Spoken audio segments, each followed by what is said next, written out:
Look at all these for sale signs. Lots of condo units for sale. I'm here in the Maples. It is almost 8 o'clock in the evening on Thursday. I finished meeting with some clients of mine, some buyers. A nice, lovely couple, young couple. And we've been shopping for houses for several weeks now, and we found a house that we like enough to want to write an offer. I checked about 30 minutes before coming over to make sure that the house is still for sale, because there's no offer date, or was no offer date on the listing. It was first come, first serve, and I haven't heard anything from the listing realtor about there being other offers in the cooker or anything like that. And so I said, let's take the risk of writing the offer and just giving it to the realtor when we're done. Because I found over the years that if I talk too much about writing an offer with the other realtor, the listing realtor, that it can cause me to lose some leverage, because that gives that listing realtor the opportunity to maybe drum up some business that's in the back burner that hasn't come to fruition yet. And I don't want that to happen when I'm working with a buyer. Okay, so I pre-wrote the offer to purchase, all the details that I needed to get done beforehand, and we were looking up the listing as I was pulling out my papers, and we noticed it's now showing as conditionally sold, pending sold. That was very frustrating for my clients, because it stinks, right? You like a house enough that you want to write an offer on it, and then you find out that it's being sold from underneath you. That really sucks. And that feeling can be very normal for a lot of buyers, because there's a lot of emotion involved. And yes, business is meant to be done without emotions, right? We hear that a lot. I don't want emotions in the boardroom. Look, you can't mute your emotions. The point is, your decisions ideally should be made with less emotion, but you're still an emotional creature, and that's my stand on it. Anyway, what I ended up finding out is, I found out that the listing realtor, I talked to the listing realtor myself in front of my clients, and the listing realtor had two clients, two buyers that he refers to as sign callers. Here's some for sale signs. What happens is, buyers like you or any other regular person will look at the sign and go, I'm going to call that realtor and ask questions about the property and maybe even buy it.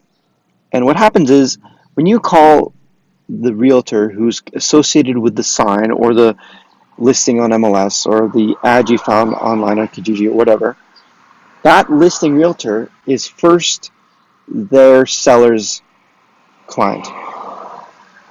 They can wear both hats. I've been talking about this for months now in my videos. Double ending, dual agency agreements, or situations I should call them for this. Dual agency situations. The listing realtor is wearing the hat of the selling realtor, meaning the listing realtor who represents the seller is also representing the buyer in the same situation. That realtor today had two sign calls from two separate buyers, as he put it. He ended up handling a multiple offer situation in dual agency with both of those buyers. Both of those buyers were being represented by the same listing realtor and were competing with each other to get the house. I have a few questions.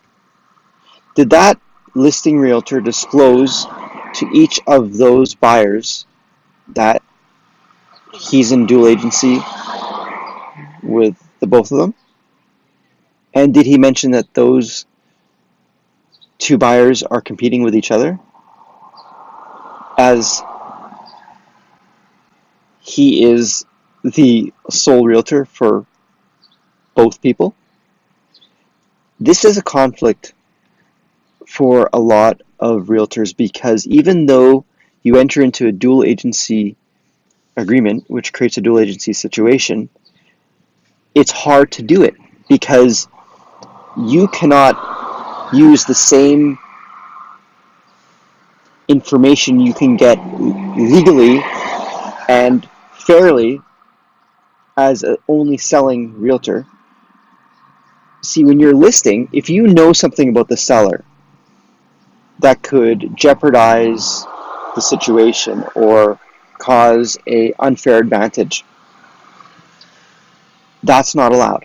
But if I do it as the selling realtor representing only the buyer, if I know something about the seller, I know something about the property on my own without representing both people, that's an advantage for my buyers. When you're in a dual agency situation as the only realtor, you can't use that information. What I'm getting at is it's not like the olden days where you call the listing realtor because they have all the dirt. They can't give you the dirt now. At least it's not allowed. My concern though is, wow, what a dicey situation to be in. You have two buyers who are interested in the same house at the same time that you brought to the table and wrote offers with while representing the seller all at the same time. That's a huge conflict for someone like me. I would never want to be in that situation. And let's think about it. That listing realtor gets paid all the commission. They get paid double. That's what we call it, double ending. So let's say it's 4 points to sell, just to make the math easy, 4%. There's 2% for the selling realtor who brings the buyer to the table, and there's 2% that the listing realtor gets for representing the sellers to sell the property. Well, if the realtor is in dual agency wearing both hats, they get all 4%. So it is in their best interest financially for them to want to double end. What a dicey situation to be in. I've been talking about this for months. Why are realtors entering into dual agency if it's only for the money?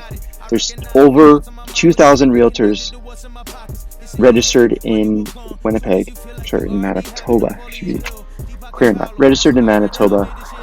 When I started as a licensed realtor 8 years ago, there was almost 1,000 less, and there was enough business to go around then. There's still enough business to go around with 1,000 more.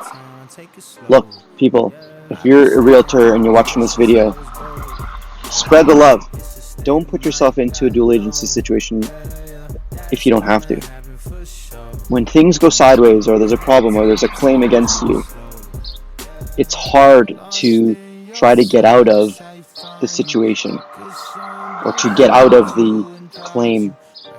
To be found as innocent, it's hard because you clearly have an unfair advantage when you are wearing both hats, where you have more information and it's easy to slip up. I'm not saying that everybody who enters into dual agency slips up and everybody who enters into dual agency is unethical and has no morals. I'm not getting at that. I'm saying for me, David Fouad, I don't like dual agency for me. And I'm making it very clear, putting on the record. That's my thought for today. Take it slow, yeah. I've been saying I was rich since I was broke.